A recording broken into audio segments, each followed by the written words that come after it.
Welcome to the Globinar on Free Trade Matters. I'm Christopher Herring. I'm the Executive Director for Global Chamber San Antonio. I am so happy today that our new chairman, Jorge Canavati, has organized a wonderful Globinar that is going to knock your socks off. Today we have very distinguished leaders from around the country. And I applaud the chairman for looking at the matters that really are impacting us as business people. Um, Free trade matters because we know that we're getting ready to go into the transition of the President Biden administration, and we need to get our economy back up and running. And that's going to be very important. We also know that we can't live by stimulus checks alone. We have to have an economy that is not only going to engage each other as business owners, but we need to also to ensure that we're engaging ourselves with countries and companies that can provide us with things in which we need right now. Uh, as a goal, we always have to be number one. We want to be competitive in this world marketplace, and so the products and services in which we have as businesses all helped in this job supply chain that we have. And so today our experts are going to be able to help navigate us into knowing exactly where we need to be positioned as business people. And I'm also very thankful that today our Texas Secretary of State's office is joining us as well. And so again, a great job. I'm going to give you a brief overview just to give you a perspective of who we are as a global chamber. And then I'm going to turn it over to the illustrious chairman, Jorge Canavati, who will lead us over the next hour and some odd minutes. So today, again, I'd like to thank all of our esteemed guests. And this is the Globinar on Free Trade Matters. We have with us today individuals who really are the experts in the marketplace. And Global Chamber, we say global and unstoppable. I want to thank my board for the continued support over last year. And since 2017, when we established, we've been doing a lot of events virtual. And as you know, virtual is the new way in which we've been conducting business for many companies. The Global Chamber, though, prior to COVID-19, we were meeting with various delegations and people. This is actually a group from Vietnam that came to our region in San Antonio, and they're good friends. And as I look at Global Chamber, we have a footprint of 525 metropolitan markets. And the purpose is to have one chamber that can reach all of these markets at one time. We have reach, contacts, access, exposure, information, visibility, and we welcome you to the global tribe. Again, when we were meeting with countries and business delegations. That's the Saudi Arabia delegation that was here. We had a chance to talk about the vision of Global Chamber. Again, it's 525 metropolitan markets around the world. We also have the reach through artificial intelligence of 40 million people. So this is powerful. Our founder is the man in the middle. Actually, he's the tallest guy, Doug Brunke. And so again, thank you, Doug, for creating this Global Chamber platform. If you want to be a member, you can go to globalchamber.org. The benefits are right on the screen, but also know that our website has all this information. We want you to be a part of our team. We know that by doing business together, we can all achieve more and more and more. Our events calendar is probably the most busiest out of any chamber that you would want to go to. Again, look at the tab events on globalchamber.org. So now we're going to talk about Free Trade Matters.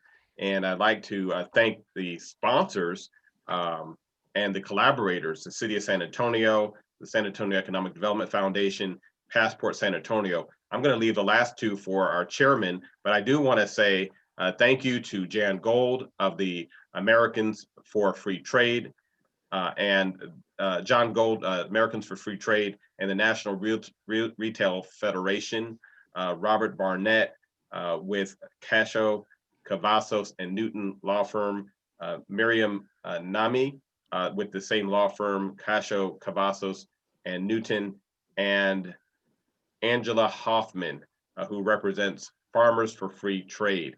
So this is really going to be a great session. Jorge, please take it away. And thank you again for organizing this Globinar on free trade matters. Well, thank you very much, Chris. It's Happy New Year. Happy New Year to everybody, and Happy New Year to our participants. It's always a great pleasure to be with you, and it is a privilege to be the chair of this wonderful organization for this year. A lot going on, and we have a lot to talk about. And as you know, Chris, we are very vocal about, and our guests, we are very vocal about things that matter. And today, we talk about how free trade matters.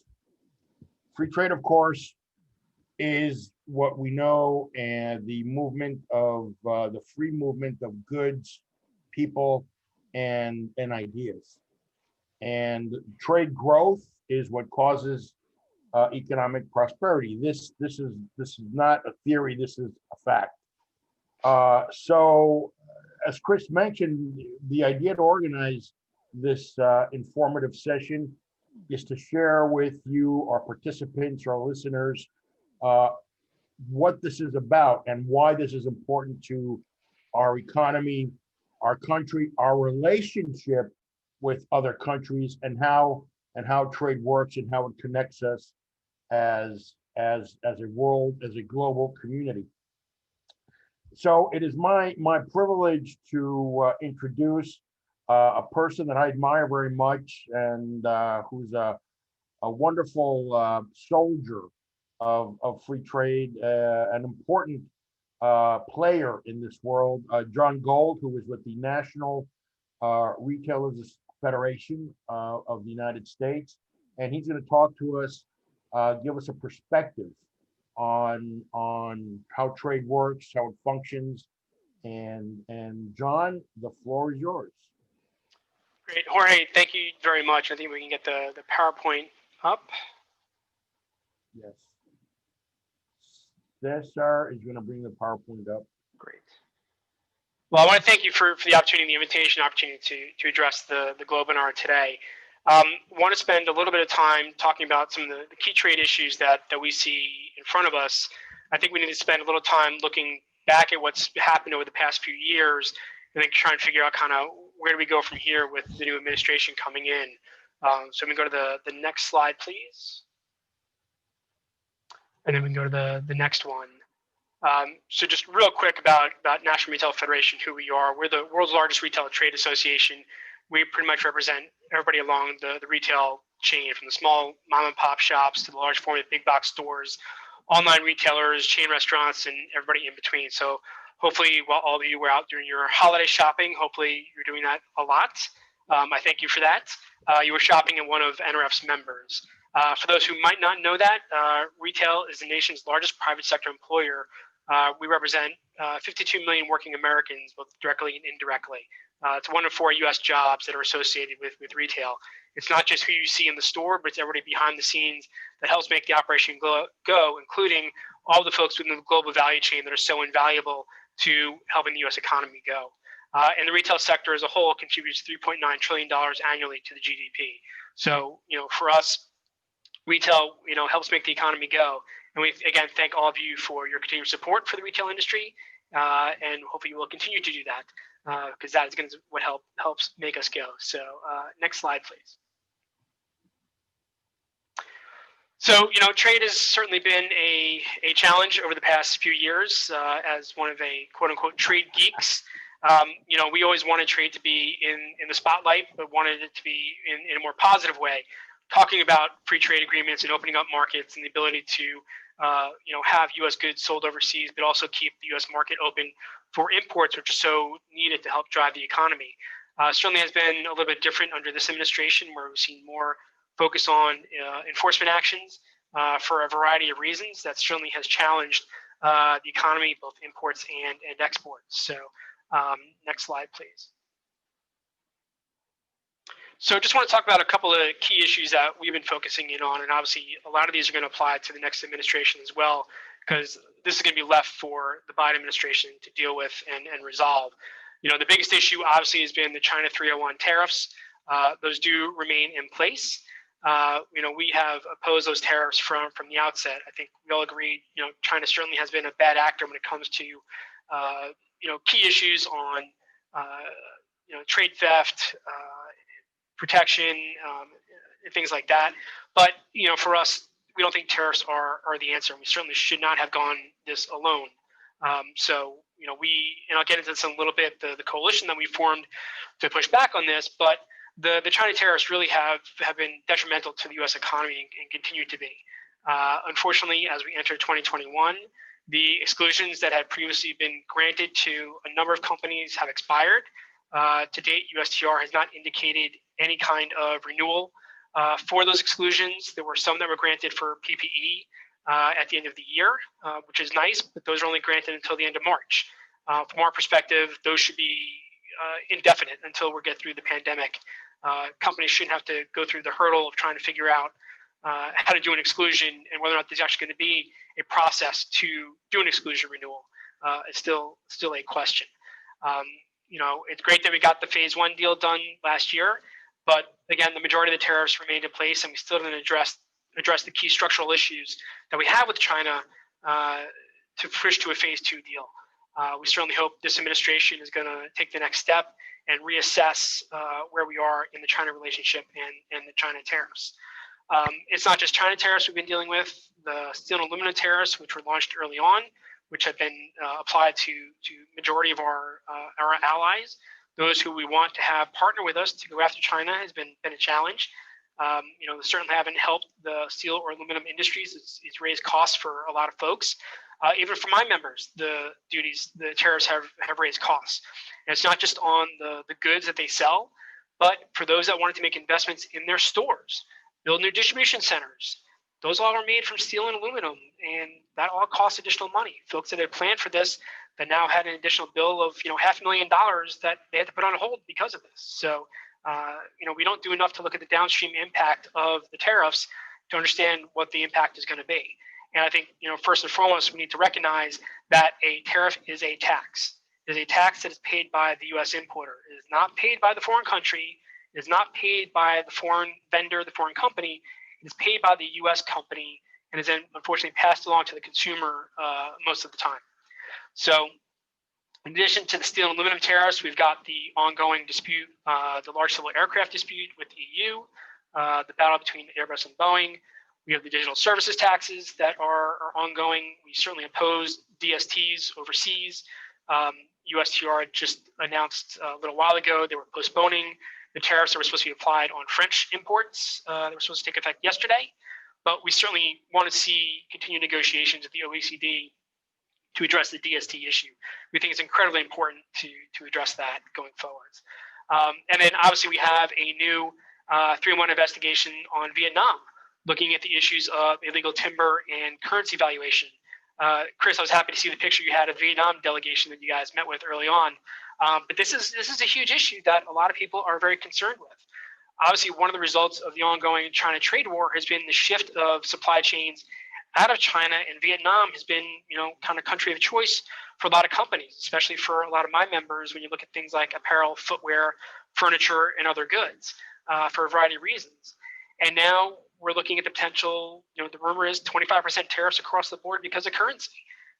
That's a huge problem. And, when this administration told folks to get out of China, I know my members and others took that seriously, and they did make that shift. And there isn't really anywhere else for folks to go. And to try and shift your supply chain now during a global pandemic is next to impossible. To go out and reevaluate your vendors, do all the auditing that you need to do. We know global travel is very limited right now. So, it's very difficult to go out and make those changes that are needed. These are all going to be issues the next administration has to deal with. Moving beyond just the tariff situation, we've got the issue of preference programs, which expired at the end of last year, the GSP program, which I know a lot of companies rely on heavily, a lot of my members do. Unfortunately, that expired at the end of last year. There was a fight right at the end of the Congress about renewal that some of the Democrats wanted to add new criteria to the eligibility of GSP that unfortunately did not allow the program to be renewed. We certainly appreciate and want to take a look at the program overall and make changes, but companies shouldn't sacrifice their GSP benefits as a result. Now because GSP is gone, again, companies have to pay those tariffs, and it's unclear when the program is going to be renewed and if it's going to be retroactively renewed. While there's a history of it being retroactively renewed, it's always a fight to find the money to do that. So we certainly hope Congress will do this quickly. So again, companies don't have to pay these taxes that they weren't paying previously, especially as we try to continue to recover from the pandemic. Again, to try and increase prices now just does not make sense. Same with the miscellaneous trade bill, MTB expired as well. Again, this really is a benefit for U.S. exporters who rely on imported components, which are part of the MTB. Again, to have to pay the extra money now just doesn't make sense as we're trying to get things back up and running and helping U.S. manufacturing and getting those exports back out overseas and building those economies back up. And then looking at trade agreements.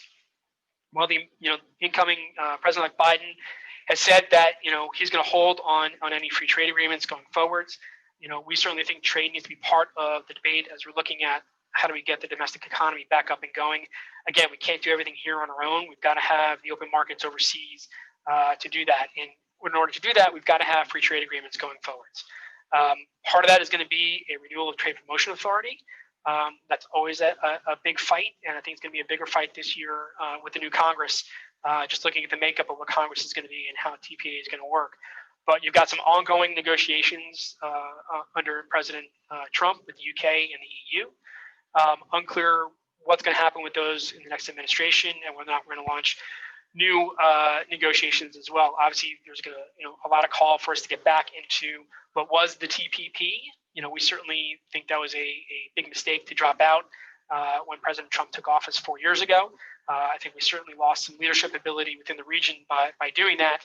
That agreement has gone forwards, and I think it's going to be tough for us to renegotiate our way in and have the leverage that we had previously with any new agreement. So a lot more trade issues that we can certainly go into, but I know I've got limited time and want to get into some, a couple of other issues to kind of wrap up here. So next slide, please.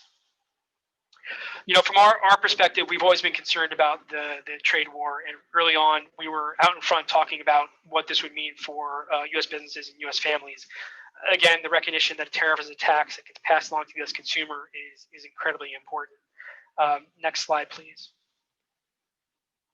And just the overall uncertainty that the tariffs have caused within the business community. The China tariffs, whether they're on, they're off, are they 25%, 10%, 15%, was completely unclear. How do you get an exclusion? Will the exclusion expire? How do you renew the exclusion? All kinds of supply chain challenges for our members as well as the rest of the business community as well. I know a lot of you are facing some of these challenges ongoing as well. Next slide, please. So as we were looking at these issues, we started organizing folks early on in 2018, bringing together aligned trade associations to talk through a number of these issues. And we got to a point where, because we're in Washington, D.C., what we do is create coalitions. And we decided to put together a coalition that would really become more formalized and really try and get the message out about the impact of the trade war, the tariffs, and the importance of trade. So in October of 2018, we joined with Farmers for Free Trade. We created our Americans for Free Trade Coalition, which really focused on the business side to create the Tariffs Hurt the Heartland campaign. That really brought together all the stakeholders throughout the global value chain to talk about the importance of trade and the impact that the trade war was having on all of our industries. Next slide, please. So again, it's been a joint campaign between the farmers and Americans for Free Trade. Over 250 plus businesses that have been participating. We thank the Global Chamber for participating in a number of the activities that we've been doing. We did everything from meetings up on Capitol Hill. We've been doing a lot of Zoom meetings now because that's what we're doing. It's already been on shutdown. We had town hall meetings, and hopefully Angela will talk a little bit more about that as well. That turned into Zoom meetings to really kind of tell that story. We have individual businesses that can talk about the impact that they're feeling from the tariffs. Again, all recognizing the importance of the China trade relationship, but recognizing that they need to abide by the trade rules, but knowing that there are better ways to go about getting them to abide by the trade rules than going with tariffs and going it alone. pushing social media, having op-eds. All of that is in part of our initiative and what we continue to do and will continue to do with the next administration going forward. Next slide, please. So again, for Americans for Free Trade, the broad coalition that's been trade associations, companies, workers, really kind of tell that story of the impact that the tariffs have had across the board. Next slide, please. One of the tools that we've created is looking at the tariff misery and impact and the tariff tracker, talking about the money that's actually been created or collected by the U.S. government and where it's gone, who's been impacting. So this is one of the latest samples of what we've been pushing out with social media and to press and to others. Next slide, please. Again, ongoing social media presence, really trying to get out there through the op-eds, talking about all the different issues that we're doing. Some of our latest tweets are included in here, supporting efforts up on Capitol Hill. There were a couple of bills towards the end of the Congress that we were supporting that would extend the exclusions that were currently in place. Another that would look to provide exclusions for PPE, but also a letter that we sent to Ambassador Lighthizer in early November calling for an extension of the exclusions and a new process for the exclusions. Unfortunately, we didn't get a response from USTR, and neither did any of the members of Congress who wrote to Ambassador Lighthizer calling for the same. Next slide, please. Again, keeping the press up, talking to the press constantly, putting out press statements, and continuing the pressure on the administration. And again, trying to educate folks within the administration, general public, Congress, all about the impact that we've seen from the trade war going forward. So next slide, please. Our work is not done. Again, we will certainly keep up the fight with the next administration. You know, President Biden has talked about the need to reevaluate our trade relationships, the ongoing trade war. We certainly want to be part of that negotiation and provide the economic data that talks about why the trade war has failed, why it has caused more harm than good, and why we need to repeal the tariffs immediately and get back to a more stable trading relationship with China, but again, rely on working with our allies who all share the same concerns with China to address the ongoing issues that we all face and recognize that need to be addressed. And again, we can't do it on our own and need that help. And I think President-elect Biden has certainly talked about that, but it's got to happen within the first 100 days. I know the focus is going to be on COVID recovery and economic recovery, but trade needs to be part of that. Again, we can't do it, we can't move forward to the economy without having a discussion about trade and getting our manufacturers back up and running, get our ag exports back up and running, and getting those markets up again, and getting the import community as well part of this discussion as well. For many people, import seems to be a bad word, but imports are just as important as exports when it comes to the U.S. economy. Imports help drive exports, and I think it's incumbent upon us to really tell that story and explain to members of Congress, the administration, and general public why trade is actually a good thing, why trade helps the economy going forwards. With that, Jorge, let me turn it back to you. We can get on with some of our next presenters and have a good dialogue going forward. So thank you very much for the opportunity. The applause is deafening, John. I can barely hear you. Very well, wonderful. That was wonderful. Thank you very much. We have a couple of questions coming in, but would you like to? We can take care of those at the end of our session. Would you prefer? However you want to do it, Jorge. I think if you want to do the questions at the end for everybody, I think that works. This way, everybody can speak, and then we get to the Q&A afterwards. Okay. Yes, let's do that. I would prefer. Just a remark. Yeah, the Trans-Pacific Partnership Agreement, which was proposed some years ago, which was an agreement between Australia, Brunei, Canada, Chile, Japan, Malaysia, Mexico, and other countries to include the United States. The current administration just blew it off, decided to get out, and nothing never happened, which for me was a very big blow. Now, China has signed the largest trade agreement in the world with a whole series of Asia countries, and the United States does not participate, which is a big message. So can you tell us briefly your thoughts on that? No, I agree. I think unfortunately, President Trump had certainly campaigned on this early on. That one of his first acts was going to we get out of the TPP, which we certainly thought was a mistake then and continues to be a mistake now. It certainly, took us out of the game to not be in the region and continue to show leadership. Being in the TPP could have helped address some of the ongoing China issues, and that was the whole purpose. One of the reasons for negotiating the TPP was to do that, but also negotiation with countries that we don't have free trade agreements with, like Vietnam and others. So it certainly was a missed opportunity, and I think it's going to be very difficult for us to try and negotiate to get back in. I don't know that we're going to get as much in a new negotiation that we would have gotten that we had previously. TPP wasn't, there certainly were some challenges with TPP as it was negotiated. It wasn't, the perfect agreement, but it brought us closer to where we needed to be, and certainly addressed a lot of issues that hadn't been addressed before, things like digital trade. And guess what? A lot of those chapters from the TPP were brought into the new Usmca. So I think it's a lost opportunity for us to continue to show leadership. We've negotiated these mini deals under the current administration, besides USMCA, which was just a renegotiation of an existing agreement.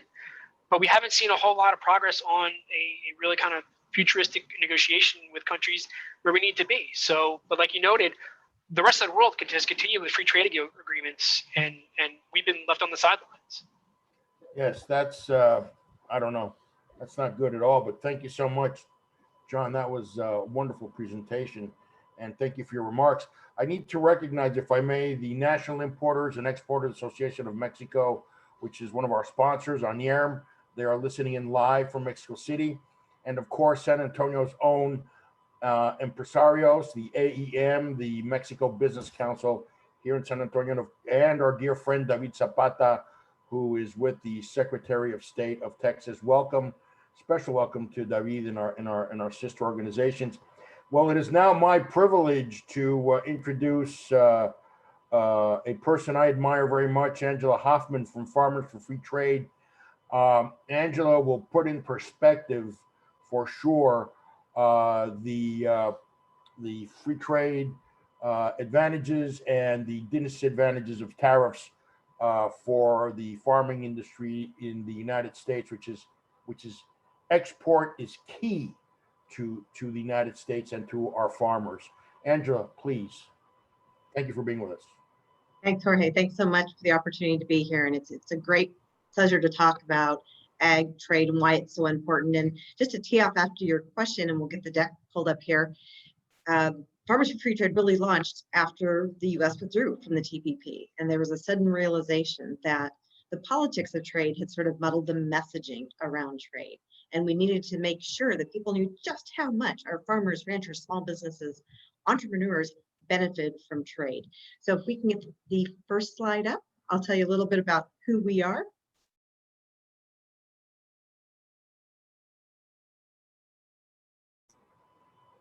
Cesar, there he is. Great, next slide, please. So Farmers for Free Trade really wanted to take the politics out of trade. And so we launched in 2017. We were created as a nonprofit, bipartisan effort to inform the public about trade, and most importantly, help the farmers, the ranchers, agribusinesses tell their stories, and we would in turn amplify their stories. So next slide, please. One thing, though, that was very, very key to our organization was that we needed to be bipartisan. And one of our co-founders, Senator Max Baucus from Montana, Democrat leading Finance Committee, years of history with trade and trade agreements, also felt very strongly that we needed a partner on the Republican side. And so we had the late Richard Lugar, who was the Republican chair of the Senate Agriculture Committee, as our co-chair as well.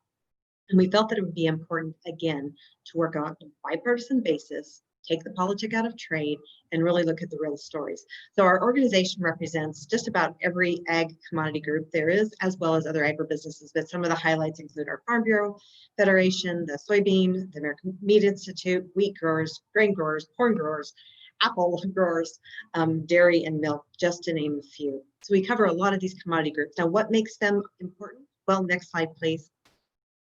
These are the very products that are so bountiful that we are actually a net exporter of trade products. Next slide, please.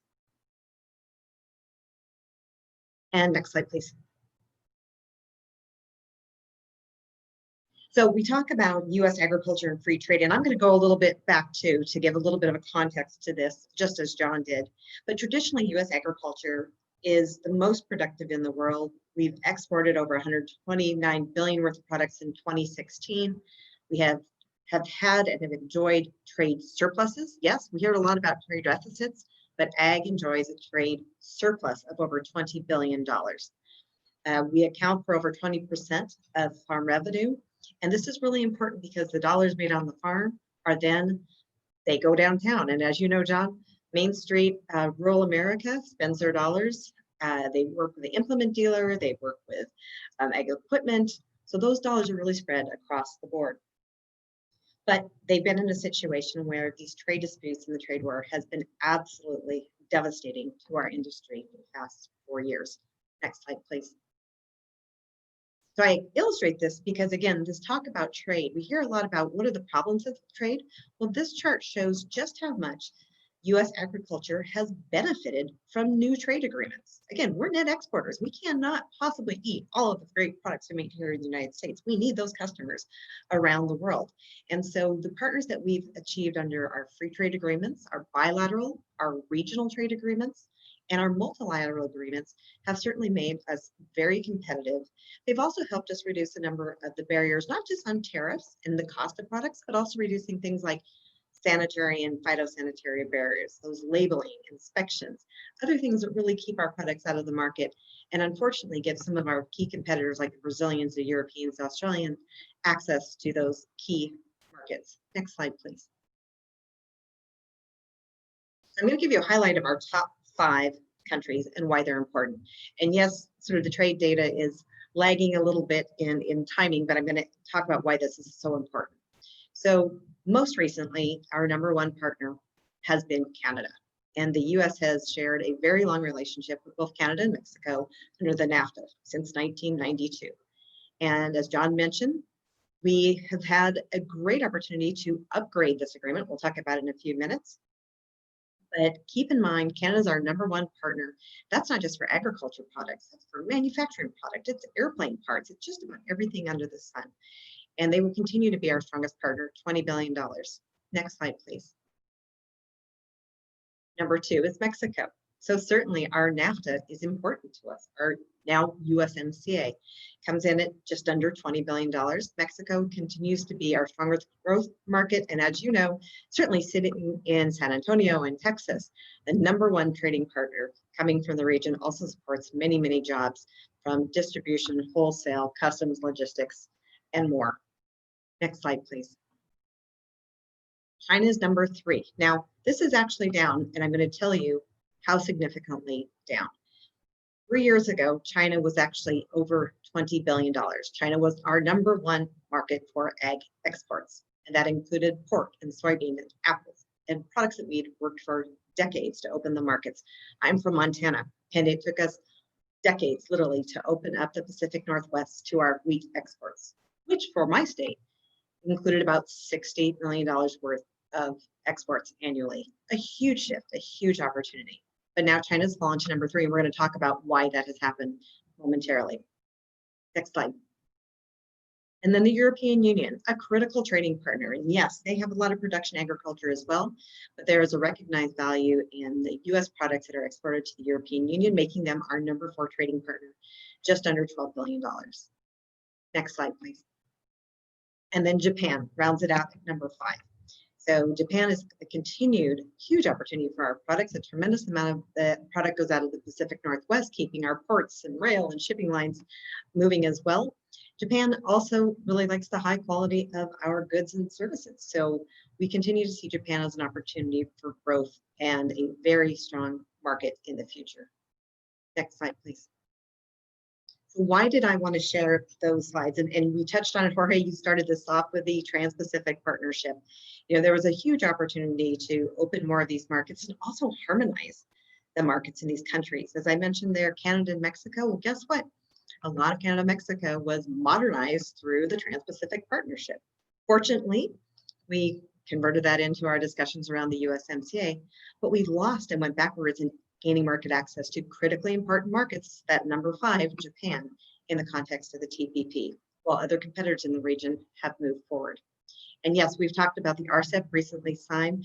For agriculture, production agriculture, we know the second that you lose a market, it's almost impossible to get it back. We hear it over and over and over with our producers. We've been across the country.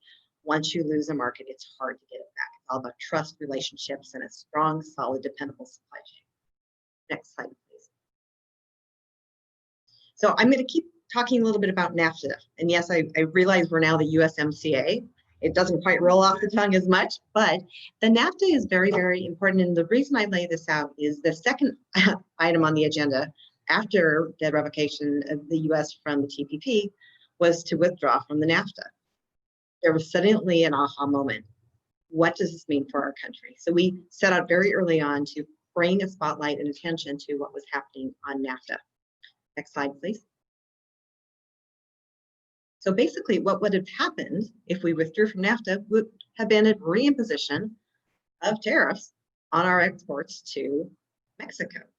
27% on almonds, 45% on apples, 37% on corn, 36% on beer. Keep in mind, a lot of that great grain that's growing in the north goes to Mexico. It's made into beer. It comes back into the US as some of the highest value brands in beer. What about beef? 45%, 27% in peanuts. And this would have just been on day one of withdrawing from an agreement, not to mention the decades of contracts that have been signed by members in the supply chain. Next slide, please. Now, to complicate matters even more, John mentioned that we saw the steel and aluminum tariffs that were imposed. And when you have a 15% increase in aluminum and a 25% increase in steel, it does matter to agriculture too. We have farm equipment, we have fencing, we have plows, we have all sorts of equipment that suddenly saw a huge increase in costs. But worse, we became the tip of the spear for the trade war. And suddenly the countries who were known to us to be our trusted global trading partners suddenly found themselves impacted by a trade war where they were considered, well, not our friends. And in turn, they retaliated. What did they do? They slapped high tariffs on our key exports to Mexico, to China, to India, to the European Union. And they picked those products that meant the most to our members in the agriculture community. Dairy products, apples, wine. Yes, definitely a lot of distilled spirits coming from Kentucky as well. There was a bit of a method to the madness, soybeans. What happened? Devastation to the market. Suddenly, what had been decades of predictable trade agreements became unstable, uncertain, and untenable in the industry. Next slide, please. So we decided to hit the road and work together to say, one, NAFTA matters. We need to now get behind this new USMCA because one, it's going to bring stability to the market. And two, it's going to help us bring some of those new areas such as free trade in the internet and e-commerce and perfecting some of the issues like dairy access into Canada that we've had for years. But again, the biggest thing was stability. So at the time the USMCA was working toward passage, we now had a full-on trade war with China. We still had steel and aluminum percolating with retaliation in many, many of our key markets. We had a dispute with the EU over Boeing and Airbus percolating, and we had many outstanding unilateral actions taking place that were making it very hard for the producers to even predict what to plant, whether to plant, and whether they were going to have a conversation with their banker about simply going out of business. Devastating to hear record number of bankruptcies over the past several years. People were literally losing the farm. So we hit the road, actually made our way across the country in this wonderful van, talking about trade with US and Canada, supports our US farms. On the back, we called her Ruth. Yep, she's that tough farmer on the back. So if you're behind Ruth for several miles, you learned that 14 million American jobs depend on trade with Canada and Mexico. And we also had the conversation to tell the story locally. There's nothing more powerful than going to someone's farm, their small business, their factory, and sitting there and hearing from them what's important about trade. And not just trade gobbledygook. We're kind of really good about doing that in Washington, but the thing about trade that is important to those who benefit or are impacted by it. What are you thinking about your customer base this year? What are you doing about your costs? What are you doing to make sure your supply chain is healthy or predictable or stable? What are the challenges that you face? And then more importantly, how do we tell our members of Congress? This isn't just a Washington, D.C., just a president sending a tweet. This is how you have your members of Congress, your state legislators, your governors. They need to be part of this conversation too, because trade at the end of the day is about the economics of the state. It's about the health of your state and the supply chains and the ecosystems that are supported by trade.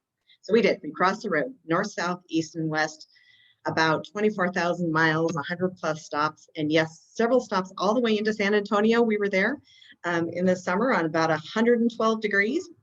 But it was great because we had the opportunity to meet with so many members of the community all across Texas and all across the country and telling those stories. Next slide, please.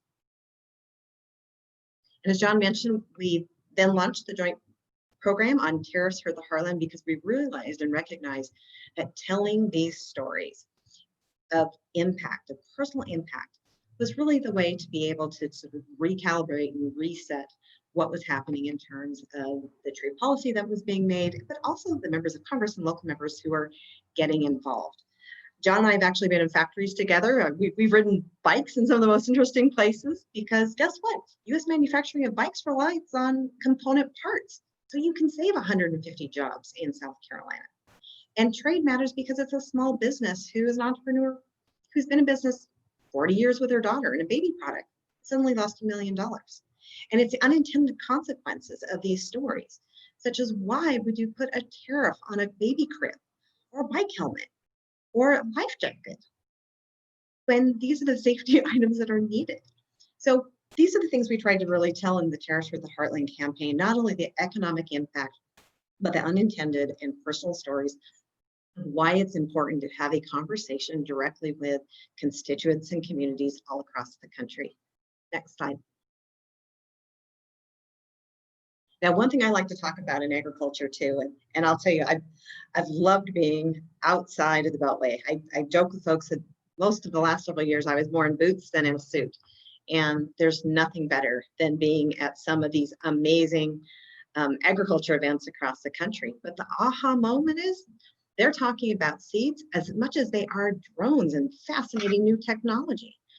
How to leverage 4.0 in agriculture and production is incredible. How they're leveraging sustainable resources and how we're partnering in agriculture through an infrastructure network to really enable trade. So when you think about agriculture, again, it's not just the production side, it's the services side, it's the manufacturing side, it's the logistics, it's the infrastructure.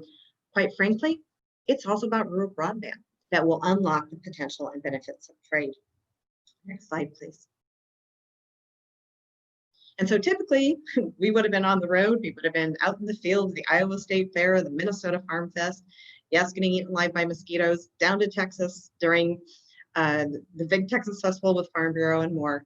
But with COVID, we had to take a step back and think about how do we continue to hear these stories, bring people together. And so over the course of the summer and into the fall, we hosted 5 very large town hall meetings, virtual town hall called Ag Talks.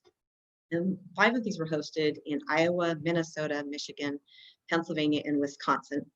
And it brought together members of the local representatives from NASDA, so the State Departments of Agriculture, but also key commodity groups, agribusiness, ag manufacturing, and some of the big businesses that, such as Land O'Lakes or Hershey's, who depend on those agriculture products to really lay out a roadmap for the future of trade, supply chains, and American agriculture. And I'll share a few of those highlights, we'll get into the discussion as well. But some of the top highlights and the recommendations from that agreement, from those town halls included this talk about let's continue to find customers. At the end of the day, agriculture is an exporter of products. Now, in 2021, FY 2021, U.S. exports are forecast to be around 150 billion. China, it's trending up.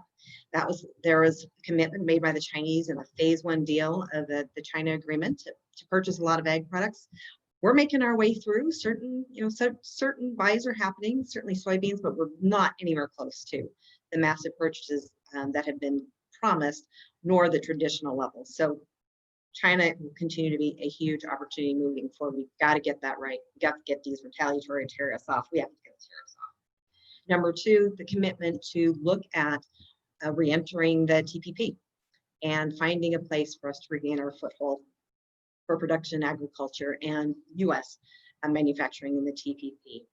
Third, very interested in continuing phase 2 in a number of the agreements. Certainly Japan, also phase 1, but that phase 2, well, that's the devil in the details. Those are the things about the technical barriers to trade and the sanitary, phytosanitary areas that really will unlock the potential of the Japanese market. And then looking for new customers. Currently, we are in a discussion with the UK, which would be a good market, but we did have a discussion going on the transatlantic partnership, which would have opened and really helped resolve a number of our issues around the European Union. So new markets, key. Number two, really encouraging the next administration to lean in heavily to these technical barriers of trade. Agriculture, by and large, without the retaliatory tariffs, have very, very, very low tariffs. So moving products or moving technical barriers of trade is a key objective. And there are a couple of areas that are of concern, I guess we can say, or something we're watching very closely are initiatives in Mexico and throughout Latin America related to labeling, and certainly a new initiative in Europe also related to labeling, and a sort of a larger sustainable initiative called Farm to Fork.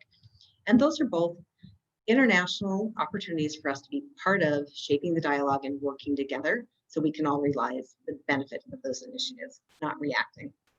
And then finally, there was a really interesting discussion around the infrastructure needed. So highly encouraging infrastructure in our ports, our waterways, and the movement of our product, but equally so, the digital, making sure we have a high investment in rural broadband and the technology that will allow us to enable that 4.0 generation of ag trade. So looking forward to talking about that more. What we've learned in this process is we can help you tell your story. We can help elevate the story. We can work with organizations across the board because this isn't just an agriculture issue. John, we know that we bring farmers, service providers together, producers, retailers, entrepreneurs. We tell our story together. We can have a very, very powerful impact. So thank you for the opportunity to be here today, and I look forward to our questions. Angela, thank you so much. That was wonderful. It was very informative, and it caused me to make a lot of notes here, and the questions are coming in, which we will hold for the end of the session. So we have tariffs and we have retaliatory tariffs, which in essence you have a double whammy. The tariffs are hitting the U.S. consumer, the import tariffs, and then we have the retaliatory tariffs from buyers of U.S. products, and that's hurting U.S., in this case, U.S. agriculture. You know, so this is a very delicate situation.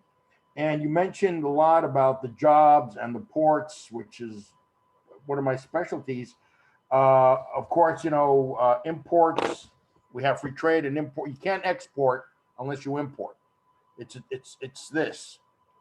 And the imports, the free trade, the exports cause incredible amounts of jobs in the infrastructure part of things, in the ports, in the supply chain. I mean, just the trucking alone is hundreds of thousands of jobs. And so this is another important aspect of free trade. You mentioned also the importance of the town hall meetings. I think the message is very important. One of NAFTA's biggest issues was that it was criticized by many people, and I've always said, and I believe, that we didn't get the message properly across to grassroots America. I think we did not do a very good job of that, and I think that was the primary problem that NAFTA had. We didn't explain it right. We didn't do what you're doing today. So I think as we go forward with the USMCA and whatever the future is going to hold in agreements, we should do a better job, and you're it, you know, a better job of sharing the message, especially with grassroots America. But thank you so much.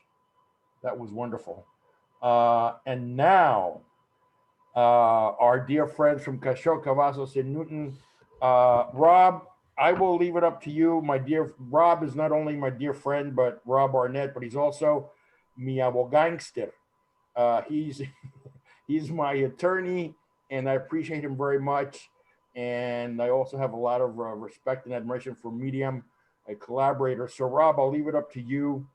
The presentation now is Cacheaux. So the floor is yours as collaborators, as business partners. Why can't I hear Rob?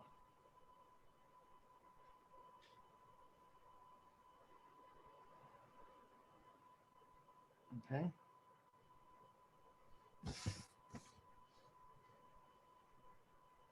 I don't know if you're on mute, Rob. There you go. I'm here, but I cannot hear Rob. You can hear me, Miriam? Yes, I can hear you perfectly. All right, where's Rob? Is Rob speaking? Let's see. Yeah, he's trying to speak, but we cannot hear him.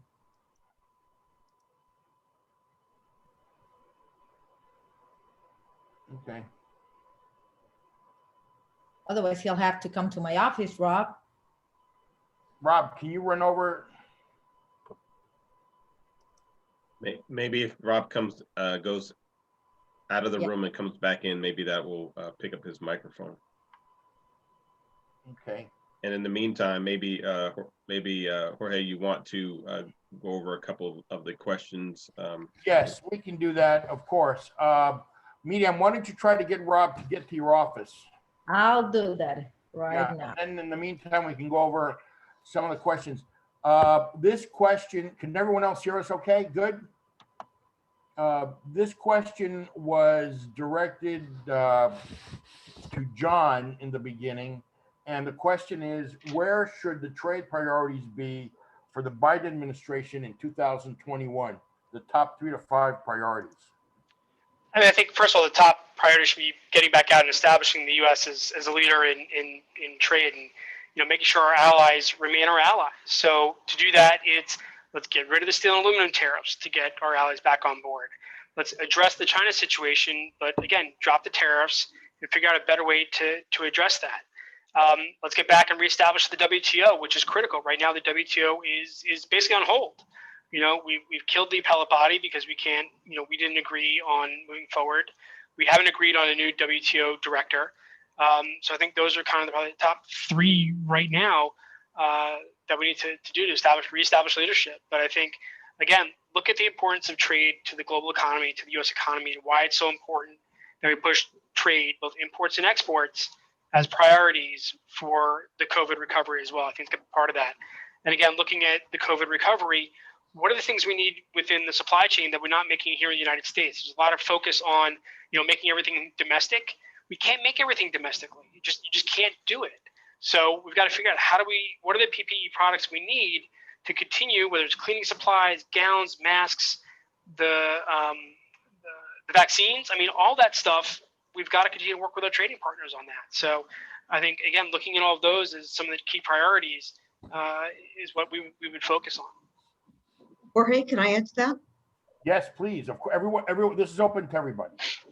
So completely agree with John. I would add one more thing that will be really important, and that's to reestablish a transparent process for taking input from industry across the board, because there has been such chaos, as John mentioned.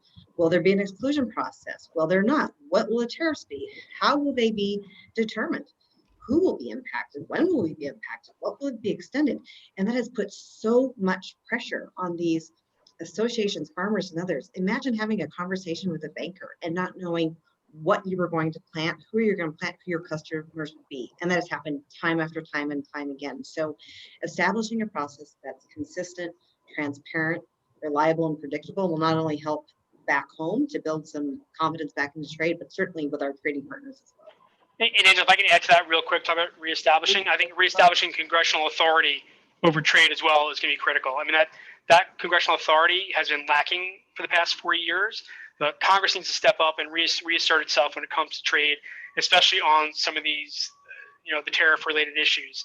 There were efforts to take a look at the 232 and 301 processes and get Congress involved in those processes. I think we've got to take a look at that again, and Congress needs to reassert itself in the whole debate. Thank you, John.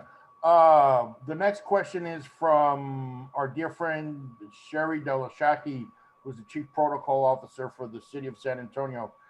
Sherry says, thank you for your informative presentations.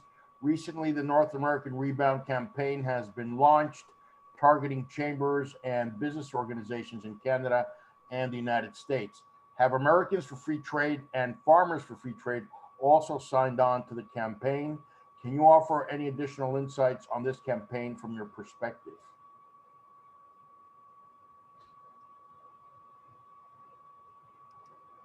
That's for John and Jorge, to be honest, this is the first time I've heard of that campaign, so I'm happy to take a look at the information. Excellent. Angela? And the same, we'd be very excited. We worked a lot with the North American Competitiveness Council, but certainly any campaign that continues this momentum, we don't want to have these trade agreements, one done, people forget about them, and then wonder what happened 20 years later when people don't realize the benefits. So we'd love to learn more. And one last question before we go on, our friends at Cacheaux Cavazos. What is your thought on, I guess, your feeling, the temperature on the nominations of President-elect Biden so far, as an example in the trade nominations so far, let's say the USTR and the Secretary of Commerce, et cetera. What are your feelings? I think Catherine is a great nomination. We've had a great working relationship with her since she's been at the Ways and Means Committee as the chief counsel. She spent time at USTR previously in the counsel's office. I think she's got a wealth of background and knowledge on these issues. She's very open.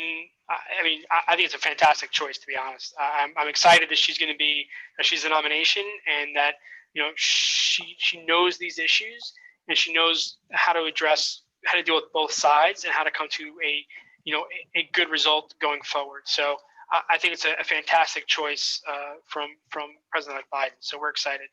Extraordinary. Thank you very much, Angela and John. And now, the floor is open to Cacheaux Cavazos and our dear friends Miriam and Rob. Welcome, friends. Thank you. Thank you, Jorge. Thank you to you, Jorge and Chris and Global Chamber for inviting us. This is a very distinguished panel. We're very honored to be here. It's an incredibly important topic. Miriam is a Mexican attorney. I'm a U.S. attorney. Our firm has 8 offices in Mexico and 3 here. So really all we do is North American trade. So we're going to talk to you here for a few minutes about the Usmca. It was a great segue from Angela and her group, which we have so much respect for. When we've been talking over the last 2 or 3 years about this topic, I always say follow the farmers, because the farm lobby has so much at stake and has had so much at stake, and really came through, I think, in this process. So thank you, Angela, to Farmers for Free Trade. You guys did an incredible job, and John, along with you as well, really getting the message out there, perhaps like it did not happen 25 years ago with Nafta. So Cesar, if you could advance the slide, please. The first thing here, when we talk about the Nafta to Usmca transition, this is already reality. It took effect on July 1st, 2020, more than a 2-year negotiating process. And there are lots of new things in this agreement. There are new provisions on labor rights, on intellectual property, and other things. The great news here is that the vast majority of the NAFTA free trade provisions have survived. The non-discrimination provisions, national treatment, reciprocity, a preferential status under most favored nation, and transparency, they're all intact, which is very, very good. What's also important, and really I think why the current administration said we needed to have an update to the NAFTA, was because it lacked technology updates such as digital trade. It lacked including subjects which Mexico has moved much more to the forefront on: energy, and the current administration's desire for a sunset clause, which we'll touch on in a moment. Those were all reasons why there was a need to have this transition from the 25-year-old Nafta to the USMCA. Cesar? So talking about national treatment and market access, again, the good news here is that US, Mexico, Canada, they cannot discriminate against companies, products, services coming from other USMCA parties. They must treat these parties and companies as if they were their own nationals, which is really, really important. So that means that in effect, we're all in this together as a North American region. Some of the Canadian originating goods in dairy and poultry and other products were excluded from the zero duty rate and will be subject to the GATT WTO most favored nation rate, and some other opening of the dairy market in Canada were achieved. We also see that really to the chagrin of certain U.S. ag interests, and Angela, I know you're acutely aware of this, Mexico and the U.S. Failed to reach an agreement on seasonal agricultural products. And so that remains to be kind of a little bit of a burr under the saddle of agricultural trade between the U.S. and Mexico. We'll see how that goes. We have a lot of clients in that space, but it's very, very important. NAFTA textile provisions were modified. Miriam can mention a few of the origin type matters that were affected, but generally speaking, overall, no real big, huge, significant changes there. Next slide. I'll ask Miriam now to start talking about rules of origin, because determining if a product is Canadian or US or Mexican is very important to qualifying for North American treatment. So Miriam? Sure. Well, basically, as you know, one of the basic items to know is to determine whether one product or sub-product complies with the rules of origin, and it's not the general ones. That's where also the free trade agreements determine all the rules. And though the basic way of determining the rules of origin from the NAFTA were kept, we all know that, especially on the automotive industry, there have been several changes. We're talking about subcomponents, and one of the experts and professors where I teach at La Escuela Libre de Derecho said, think of subcomponents as the magical word regarding automotive products and others for the new USMCA. Subcomponents will make a huge difference on bringing business to the area. And also we see an increase of the minimis clause from 7 to 10% under the USMCA. And of course, we'll see under certificates of origin to several changes. If we can advance, Cesar, please. So we wanted to add that there was inclusion of intermediate materials, which we didn't have in the NAFTA definition, also on the calculation of regional value content, and on fungible goods and materials. We're not going to go into the details, but it's good again to know that there are several changes. We have seen, let's say we're also in the floor with the practice of what's going on with the business, and we have seen an increase of businesses coming from Europe, coming from other places to the US, not even to Mexico, to the US to be able to use precisely these intermediate materials rules and other subcomponents rules. So I guess that's good news for the business. The next one, Cesar, please. Same with accessories, spare parts, tools, and instructional and other information materials. And of course, automotive goods, we can spend a whole part of a year, I think, talking about this. And the new rules are very complex. We have not even gotten to uniform criteria on this regarding labor components, how to calculate that, and of course, the different thresholds. Next, please. On certificates of origin, well, basically, the NAFTA certificate of origin form is eliminated. It's a free form. We understand that the US is trying to get associations to agree on a specific form so you can all have some kind of uniformity, at least internally. In Mexico, we even, as a firm, we proposed a language for the new form to see if it is published in a general rule. It has not been published yet. We hope they accept our form. But basically, you have to include what their certain elements, which include the typical ones, the importer, exporter, producer, etc. An interesting thing is that it does not include as a requirement to say the country of origin. And we all know it has to be from the region, but I have seen even Nafta certificates of origin that says Thailand or Japan or other places. So it's important to include the origin too, to know if it's Canadian, Mexico, United States. It operates under a self-certification procedure, no other certification, covers shipments within 12-month period, same as NAFTA, maybe in English, Spanish, or French, same as NAFTA, and must be kept for 5 years and contained in any invoice or other commercial documents. Next. So in digital trade, prohibiting fees in connection with importing and exporting data, this is a hugely hot topic right now. The Mexican administration has published some rules on this that may, in fact, contravene these provisions. So look for further action on this. It encourages the recognition of electronic signatures. Mexico, being a civil law country, original signatures are very important oftentimes, but the USMCA does take steps to further adopt electronic signatures. The agreement guarantees the free flow of data and protects consumer data, consumer privacy, and also protects proprietary algorithms and other systems regarding digital data and related technology. Next.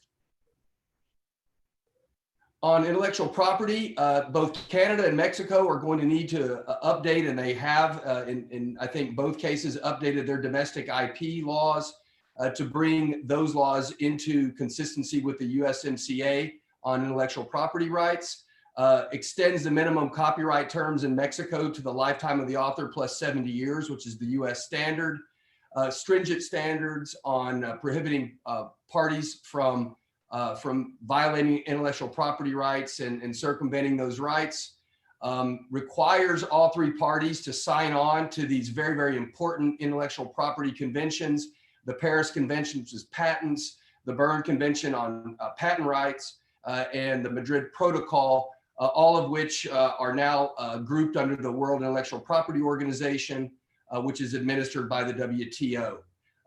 U.S. efforts to protect generic drugs failed and were, in essence, removed from the final U.S. protocol on December 10th of 2019. Next. Well, basically here on the labor requirements, the USMCA, as a different from NAFTA and other treaties, it strengthens labor provisions. So it introduces the dispute settlement procedures and requires each of the parties to adopt and maintain laws on core worker rights, which Mexico had already performed a lot of steps to reach to that because it had already ratified the ILO obligations even before the USMCA was agreed under this. So there's labor law compliance monitoring. Not only that, that comes together with the automotive rules now that we have a labor sector to consider for qualification under the automotive rules.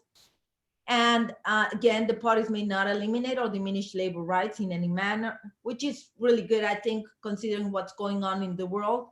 And finally, each party must establish a fair and impartial labor courts.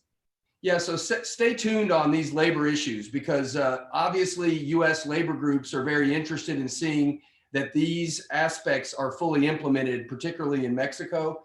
We represent 400 or 500 different manufacturers in Mexico, some of which have thousands of employees. And this is a very, very hot topic and something for all of us in international trade, international business to be aware of. Next slide. And let me add just, Rob, that now there's an outsourcing initiative for any company that has subsidiaries in Mexico or plans to go to Mexico, just to stay tuned on those reforms because it all comes together with this. Yeah, Mexico is essentially attempting to eliminate labor services company and outsource HR solutions. When it comes to dispute settlement, some of the most highly toxic negotiations took place among the parties regarding the Nafta Chapter 19 and Chapter 20 dispute resolution. In the end, these dispute resolution mechanisms and procedures were kept in place, which we think is really good. However, the Nafta Chapter 11 Investor State Dispute Settlement, ISDS, which allows basically a company to bring a claim against the Mexican government or the US government or the Canadian government if they feel like they were discriminated against, that's basically gone now from the USMCA. There's a limited Chapter 11 investor protection for US investors, not Canadian, and only in 4 or 5 key Mexican sectors, including telecommunications, oil and gas, electricity, and infrastructure. That's really the only remnant of the Chapter 11 investor protection of NAFTA that survived in the USMCA. Next slide, please. And finally, on this sunset clause, as we get to the end or the sunset of our presentation, we can talk about what was very important to the current administration in not having a perpetual trade agreement. Of course, most business people and professionals like ourselves, we thought this was really maybe a bad idea to try to put, a 5 or 10 year expiration date on a trade agreement. Our clients are looking out 20 and 30 and 50 years with their investments. So in the end, there is no termination date, but it does provide for every 6 years, there's going to be a review of the agreement. And we know for a fact that the USMCA will remain in effect for at least 16 years. And so 5.5 years from now, the parties will get back together and decide whether to extend it 6 more years so that, essentially that acts as a renewal of this 16-year term. Yes. Next slide. So conclusions, Miriam, you want to have at it? Well, basically, I think, and especially from the Mexican lawyer perspective, I think the USMCA was a great success. In the end, it was good that it was ratified, that it was updated. It needed to be updated. We understand that.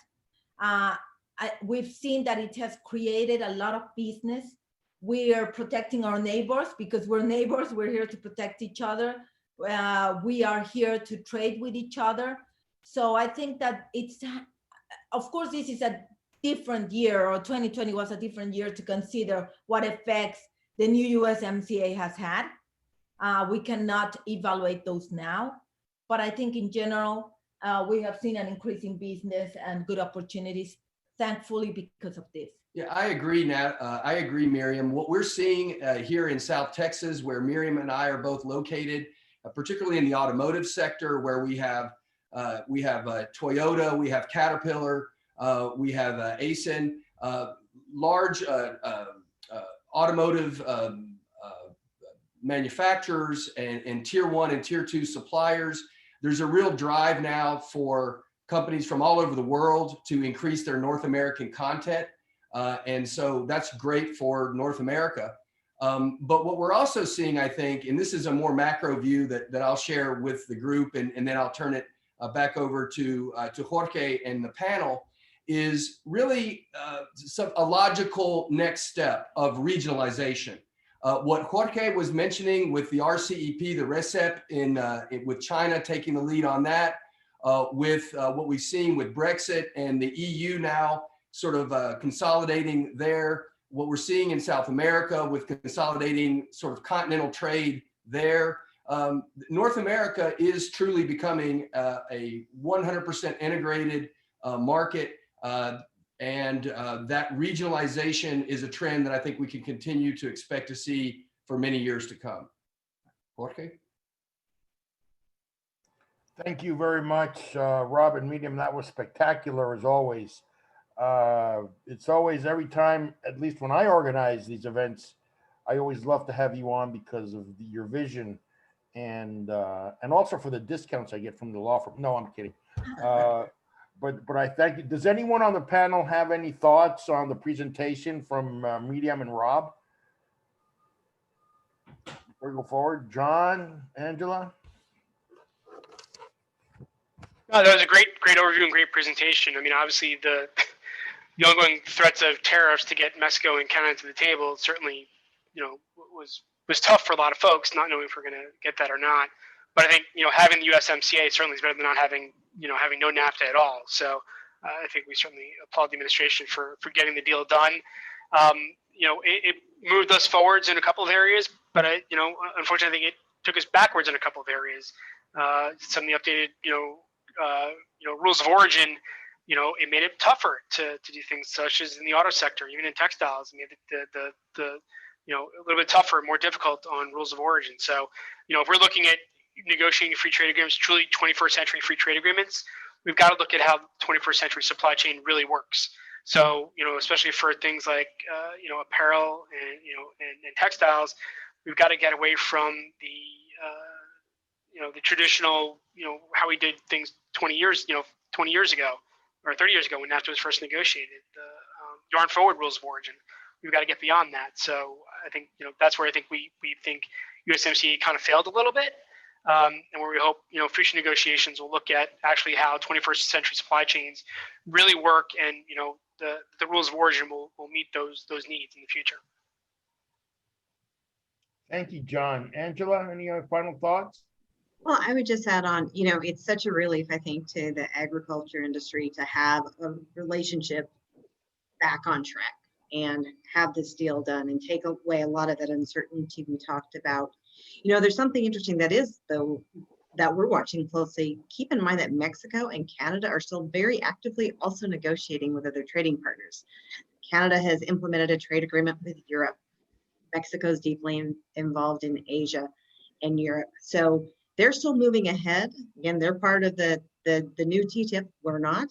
And so while we're continuing to focus on a North American bloc, I think it's going to be important to keep in mind that we work together as we continue to engage countries like China and more. So back to that reset button with our top trading partners and our top security partners. And just, if I can add one other thing too, Rob, you raised the seasonal produce issue. That's a huge issue for some of my members as well, the grocery stores and retailers. We're paying very close attention now. There's the 201 on blueberries, and also looking at the strawberries and red peppers. You've got to be able to provide, good produce year round, and we can't do that alone here in the United States. So again, any kind of action we take, there's going to be a reciprocal action by somebody else. So we're very concerned about those negotiations or those investigations going forwards, and what that's going to mean, not just for our businesses, but for our customers. I mean, I know I go through buckets of blueberries every week for my kids. So I want to make sure I can get blueberries year round, so they've got fresh fruit to eat on a weekly basis. I go through buckets of blueberries for myself. Yeah. Well, thank you very much, John. Let me say that Rob mentioned something very important, how the partners or the companies involved in the USMCA are to be treated non-discriminatory, all with equal treatment. There's I think we still have ways to go in the energy sector. There's some deep changes happening right now in Mexico, and which I think need to be discussed. It is causing quite a stir, precisely in the level of investments long term in the energy sector. So that's something that sooner or later will be addressed. I mean, it just has to be addressed, and that affects San Antonio quite a bit, because we have companies here that are investing in Mexico, are shipping energy products. Now, to be clear, and I'm probably going to say this personally, we of course support Mexico having her own production. It is very important. It is very important that a company can be self-sufficient in energy, but it's also important to have it's a blessing, actually, in the case of Mexico, to have such a wonderful partner and supplier of fuels as Texas. Friendly environment, extraordinary supply. This is all part of free trade. So that's something that sooner or later should be addressed. And again, to Rob's point, how we're back to, we are a regional, in a regional economic situation right now. Rob and I spoke in the past about how the North America region is a powerhouse selling point. It's one product. It is one product to sell to the world. And because of the economic integration of manufacturers. So this is something, especially in the aerospace, the automotive, the advanced manufacturing, and many other sectors. So this is something to be, not to be taken lightly, and it's something that we will go forward promoting as well. As far as I'm concerned, I promise I won't open my mouth anymore. And thank you so much all for being with us. Chris, thank you again. The floor is yours. Chairman, thank you so much. You did a great job organizing Free Trade Matters. Thank you to Miriam, to Rob, to Angela, to John. Thank you so much for taking time out of your busy schedules to be with us. I know that as we will be able to share this Globinar, people will really get a good understanding of where we are as a United States moving forward. And it's very important that we all understand the essence of what trade is and why trade is so important. The slides and the information were action-packed. And I just want to again say thank you. We have, let's see here, we have a couple of events coming up. I just want to share it real fast with you. So today we've enjoyed the Free Trade Matters, and we'd like to thank again the collaborators and sponsors. And I'm not going to go to that slide. We support another event series that's coming up called Dream Week. Dream Week is the days around the Martin Luther King Jr. holiday. And so I want for the members of the chamber to go to dreamweek.org or go to globalchamber.org. Go to our events calendar and you can see where the Global Chamber has several events that are coming up. We have a phenomenal series. This year, the topic for Dream Week is life, liberty, and the pursuit of happiness. And after we've seen everything that we've seen, we're going to have a look at some of our entrepreneurs and members who come from different regions of the world who are part of Global Chamber to tell their story and to integrate that story with the dream of Dr. Martin Luther King Jr. So it should be phenomenal. We have an author, Stephanie Austin, who will be also talking about her best-selling book on Amazon, which is My Will or His Will. And she'll be able to talk about how life, liberty, and pursuit of happiness lines up. So again, our chamber is available to all of you. And I'd like to thank everyone again. Please go to globalchamber.org. Thank you, Cesar, for doing everything with the forwarding of the slides today.